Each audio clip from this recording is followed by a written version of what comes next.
Assalamualaikum warahmatullahi wabarakatuh. Salam.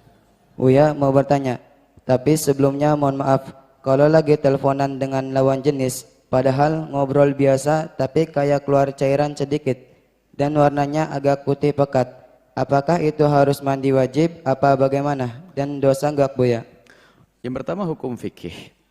Hukum fikihnya adalah selagi bukan air mani, itu adalah muqaddimah. Itu biasanya ada syahwat, namanya wadhi. Itu adalah najis dan batalkan wudu. Tapi tidak mewajibkan mandi, tinggal dibersihkan saja. Yang kedua adalah bukan hukum fikih, hukum akhlak.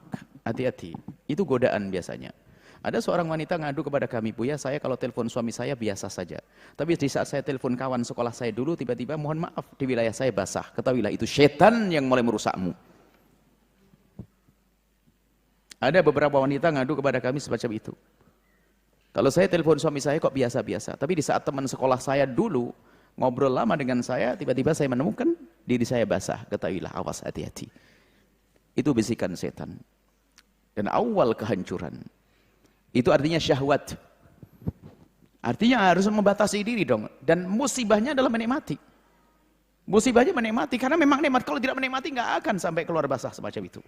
Nggak ada istilah yang saya benci dan sebagainya, nggak ada. Itu pasti menikmati dia. Maka ini awal pengkhianatan dari situ.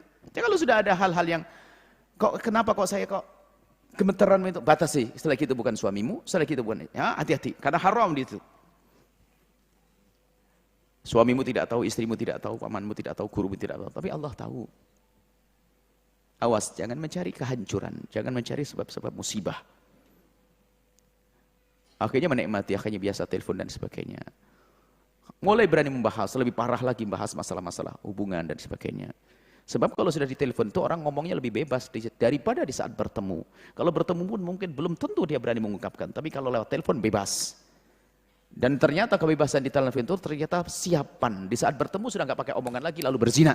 Itulah hancurnya. Na'udzubillah, takutlah kepada Allah. Allahu a'lam bishawab. Dosa, kalau seperti itu dosa, karena sudah melakukan wilayah syahwat, dosa. Kalau normal nggak akan semacam itu. Tapi ada orang berdosa, kalau orang syahwat lalu dibatasi, enggak boleh. Ya enggak dosa dong setelah itu, karena tiba-tiba bangkit syahwat. Sebab syahwat kan nggak bisa diduga-duga. Syahwat tiba-tiba muncul. Syahwat tiba-tiba datang kok. Tapi kita semuanya tahu kalau syahwat itu tiba-tiba datang begitu mudah diusir. Ngambil air wudhu kita sudah hilang, tapi yang repot syahwat yang diundang itu kan.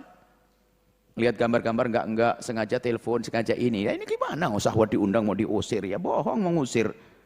Makanya kalau ada orang gimana? Katanya kalau orang punya syahwat bangkit cukup air wudhu hilang. Iya, kalau syahwatnya datang Anda usir dengan air wudhu beres. Yang repot syahwat yang Anda undang dengan nonton film kotor ngambil gambar. Diundang mau diusir. Ya nggak bisa. Allah yang melihat kita. Allah yang menyaksikan kita. Bukan guru kita. Bukan orang tua kita. Bukan pasangan kita. Bukan anak kita. Kemuliaan kita sungguhnya di hadapan Allah.